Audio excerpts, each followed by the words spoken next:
Hello दोस्तों, फिल्मों के सफर में आपका स्वागत है।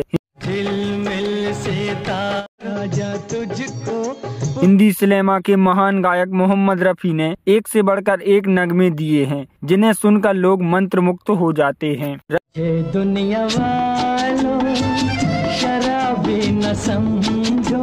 रफ़ी साहब के गाने के बोल को बयां करने का उनका अंदाज लाजवाब था। इसके बावजूद एक दौर ऐसा आया जबकि लोगों की जुबां पर किशोर कुमार की नगमे थिरकने लगे थे। इतना मिला रे मन का, देखा एक ख्वाब तो ये सिलसिले हुए दूर तक। रफ़ी साहब और किशोर दा के गाने को लेकर संगीत प्रेमियों के बीच बहस छिड़ जाया करती थी। कोई कहता रफ़ी साहब बड़े गायक हैं तो कोई कहता कि किशोर कुमार बड़े गायक हैं। दोनों पक्षों के लोग एक दूसरे के खिलाफ अपशब्द का इस्तेमाल तक करने लगते थे और कई मर्तबा तो नौबत मारपीट तक पहुंच जाती थी। मसला की हल हो ही नहीं पाता था। मोहम्मद रफ़ी साहब ने बाकायदा भारतीय शास्त्रीय संगीत की तालीम ली थी और कठिन से कठिन बंदिशों को आसानी से गा दिया करते थे।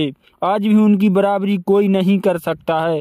वहीं किशोर कुमार ने संगीत की शिक्षा नहीं ली थी, वो तो बस हर भल मोला ये सरल शब्दों को सरल तरीके से कैसे बयां किया जाए, ये महारत किशोर कुमार को हासिल थी। यही वजह थी कि उनके गाए गानों को आम आदमी अस्सी तरह से गा लिया करता था और आज भी गा लेते। लोकप्रियता का सबसे बड़ा कारण यही था। इसके कोई दो राय नहीं है कि अगर उस समय के मौजूदा दौर में मोहम्मद रफ़ी या किशोर कुमार से ये पूछा जाए कि कौन दोनों में से बड़ा सिंगर है, तो दोनों को एक दूसरे का नाम लेंगे।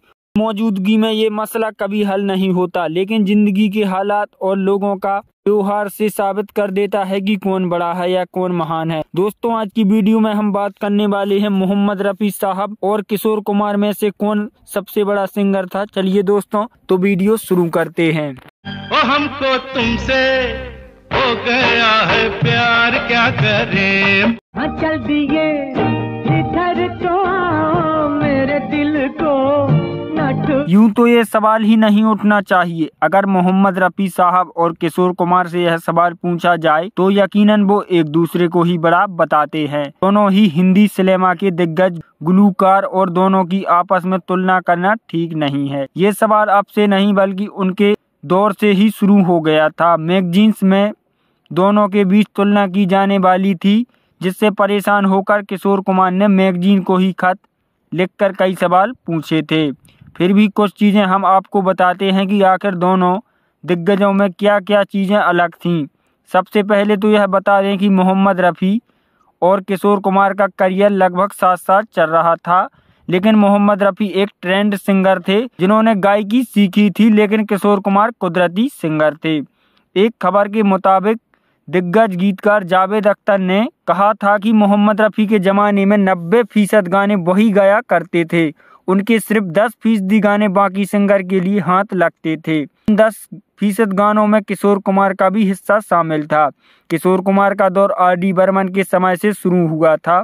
इन दोनों में स्क्रीन पर राजेश खन्ना जैसे स्टार का जलवा था, जबकि मोहम्मद रफ़ी के इस दौर से बहुत पहले ही अपना लोहा मनवा चुके थे। मोहम्मद रफ़ी एक बहुत छोटे से अरसे के लिए शीर्ष के नीचे आए थे। मतलब यह जब मोहम्मद रफ़ी ने कहा तो स्टडी पर राज किया, सिर्फ एक छोटी सी अवधि के लिए रफ़ी कमजोर हुए थे। उसकी एक बड़ी वजह है। मोहम्मद रफ़ी को लेकर कहा जाता है कि वो अपने मजहब इस्लाम को लेकर काफी संजीदा थे, इसलिए उन्होंने एक मुफ्ती के कहने पर गाना छोड़ दिया था। मोहम्मद रफ़ी ने सऊदी अरब जाकर हज का मुक़द्दस सफर भी किया था। कहा जाता है कि इस दौरान एक मुफ्ती से बातचीत हुई, क्योंकि इस्लाम में गाने गाना हराम है, इसलिए मोहम्मद रफ़ी ने तकरीबन 19 से 20 महीने के लिए गाना छोड़ दिया था। जिस समय रफ़ी ने गाना छोड़ा था उस वक्त उनका मुकाबला करने वाला कोई नहीं था। रफ़ी साहब के गाने छोड़ने के बाद किशोर कुमार शीर्ष पर पहुंच जाते हैं। एक के बाद एक फिल्मों में आवाज देने के बाद किशोर कुमार अपने करियर की बुलंदी पर पहुंच जाते हैं। यानी जब किशोर कुमार ऊपर उठ रहे थे तब तो रफ़ी साहब छोड़ चुके थे। हालांकि एक लंबे अरसे के बाद रफ़ी साहब वापसी करते हैं। 1974-75 में उनके लोगों से वही प्यार मिला जो उनको पहले मिलता था। रफ़ी साहब सिंगर या किशोर कुमार, यह सवाल पुराना है। जब फिल्मी मैगजीन्स में ये सवाल पूछा जा रहे थे तो किशोर कुमार ने खुद एक पत्रिका में खत लिखकर कहा था, मुझे इस तुलना से बहुत तकलीफ होती है, मैं रफी साहब की बहुत इज्जत करता हूँ, सामने खुद की कुछ भी नहीं समझता। दोस्तों, तो आज का वीडियो कैसा लगा कमेंट में जरूर बताएं।